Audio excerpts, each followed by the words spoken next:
Let's say that you want to exercise. So you make a plan, you get ready. Day 1. You look outside and it's rainy, it's cold. So you're like, you know what? It's kind of cold outside. I'll wait until tomorrow. The next day, you feel a little bit sick. So you're like, you know what? I'm not feeling my best.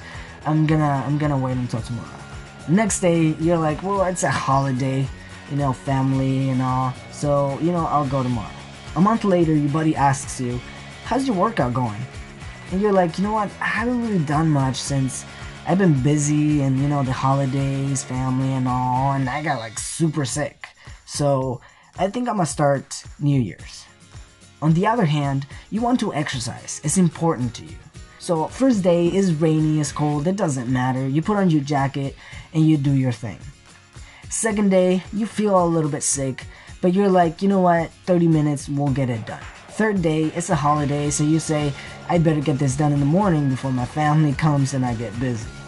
A month later, you're faster, you're stronger than you were before. See, this is what is called being reactive versus being proactive. A person who is reactive is easily affected by the things outside of them.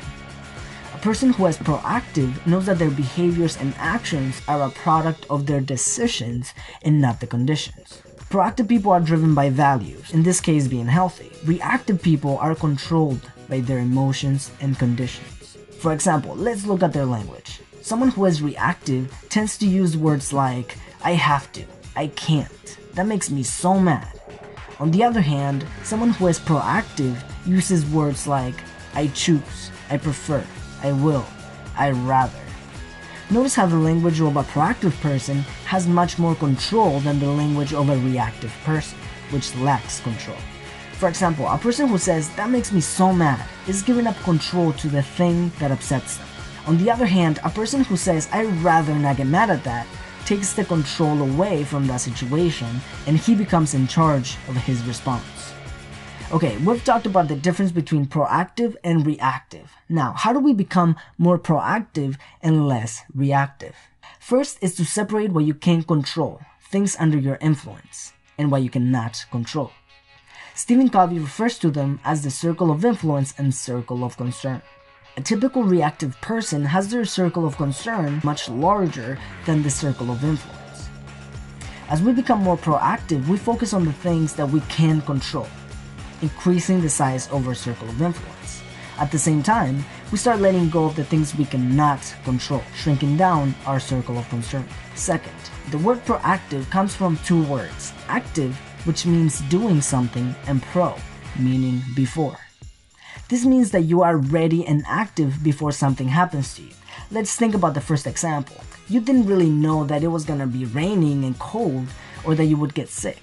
But by understanding beforehand that you can choose your actions not based on the conditions, but your values, you won't be as affected. Also, being physically proactive makes your circle of influence become larger. For example, looking at the forecast and choosing your workouts accordingly, for example, can eliminate those issues from your circle of concern, making it smaller, and move them to your circle of influence, making it larger. So habit number 1, be proactive. Imagine you are at a funeral 18 months from now, and your loved ones are there. They're sad. And you walk up to the casket to see who passed away, and it's you. Now, as crazy as this scenario is, think about your family, think about your friends, your coworkers. What would they say about you? Most importantly, what would you say about yourself? How would you want to be remembered? If you want to be remembered as someone who made a positive impact on others, are you doing the things that are making that happen? By starting with a clear picture of where you're going, your end destination, you will have a better understanding of where you are, and it'll make it easier to take the steps in the right direction. Like Covey says, things are created twice, first in the mind, then in the physical reality. So habit number 2, begin with the end in mind. What if I ask you, what are the most important things to you? Most people would say family, health, achieving your goals, or your purpose in life. You wouldn't say go to the bar on the weekends, watching TV, or being on Facebook all day. But what is the reality? There's a huge gap between what people say they want and what they actually do. How many people do you know spend more time on social media than working on achieving their goals? More time watching TV than planning their nutrition? This is what psychologists call cognitive dissonance. This is the discomfort that people experience when they perform actions that contradict their values. So habit number 3 is put first things first. Let's say that you have a YouTube channel with similar goals as this one. And I check out your channel and I'm like, I like this guy. He is someone that more people should see. So I share you with my audience. Now you have thousands of people checking out your channel. And then you say, who is this guy? So you check out my channel. And you're like, I like this dude. I'll share him with my audience. Now I got thousands of people checking out my channel. This is what Stephen Covey calls a win-win. In order for you to win, someone else does not have to lose. Also, a person who seeks to create win-win situations with others is perceived to be a leader, because he is always looking to benefit everyone, not just himself. So habit number 4 is think win-win. Habit number 5, seek first to understand, then to be understood. This sounds simple, but it is extremely important. How many times have you seen someone rushing to fix other people's problems with good advice without even understanding the problem first? Or a parent, for example, when their kid tells them that they don't like school. Instead of trying to understand why and working from there, oftentimes they say, what are you talking about? School is good for you. You just have to apply yourself. Let's think about it in an influence perspective.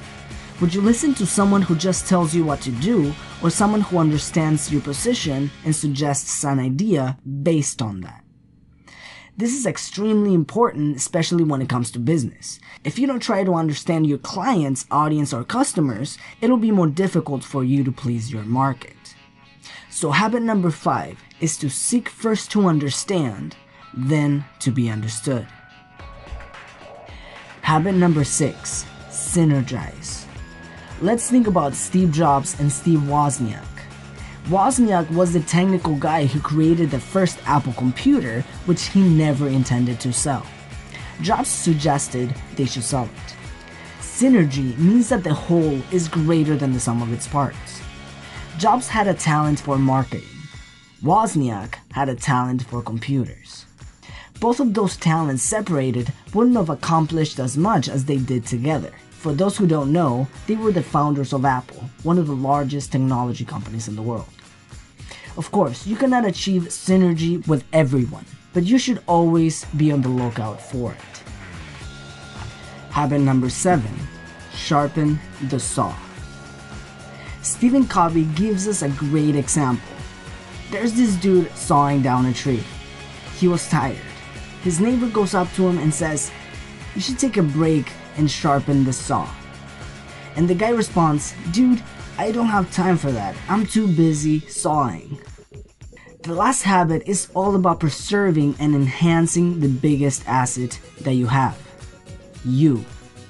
This habit makes all the other habits achievable. If you want to become effective, you have to sharpen yourself.